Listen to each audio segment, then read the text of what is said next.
جو مکہ کا ایک اونچا پہاڑ تھا، صفا پہ کھڑے ہوئے۔ اس وقت کے دستور کے مطابق مکہ والوں کو اگر کوئی اہم پیغام دینا ہوتا تھا تو صفا کی چوٹی پہ کھڑے ہو کے لوگ دیا کرتے تھے۔ جیسے آج کوئی اعلان کرنا ہو تو مسجد کے سپیکر سے اعلان کرتے ہیں،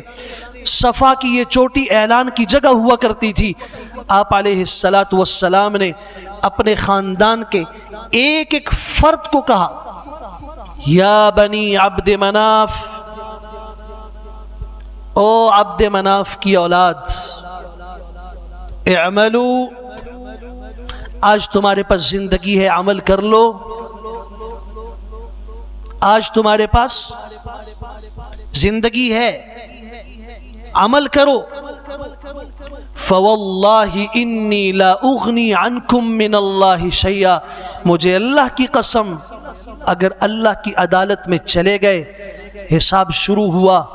تو پھر میں تمہیں اللہ کی پکڑ سے نہیں چھوڑا سکتا۔ قصی ابن کلاب کی اولاد جو آپ کی اوپر کی نسلوں میں سے ہے، انہیں خطاب کیا آپ نے،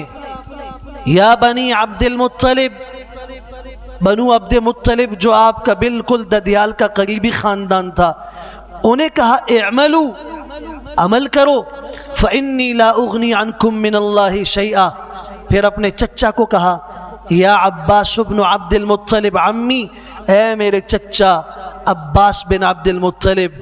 اعمل فواللہ انی لا اغنی عنک من اللہ شیئا، عمل کیجئے، آج زندگی ہے، قیمتی سمجھیے زندگی کو،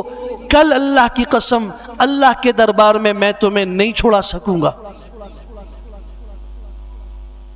اپنی پھوپھی حضرت صفیہ سے کہا، یا صفیہ عمتی، اے میری پھوپھی صفیہ، اعملی فواللہ لا اغنی عنک من اللہ شیئا، اور تو اور اپنے لخت جگر کے ٹکڑے فاطمہ الزہرا سے فرمایا، یا فاطمہ بنت محمد، اے فاطمہ بنت محمد، یا بنیہ، اے میری پیاری بیٹی، اے میری چھوٹی بچی، اے میری لاڈلی بچی۔ بنیہ تصغیر کا لفظ ہے جس کے اندر بہت شفقت ہوتی ہے۔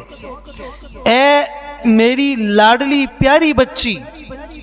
اپنے ابا سے اگر مال مانگنا ہے تو لے لے، سلی من مالی ما شئت، میرے مال سے جو تمہیں چاہیے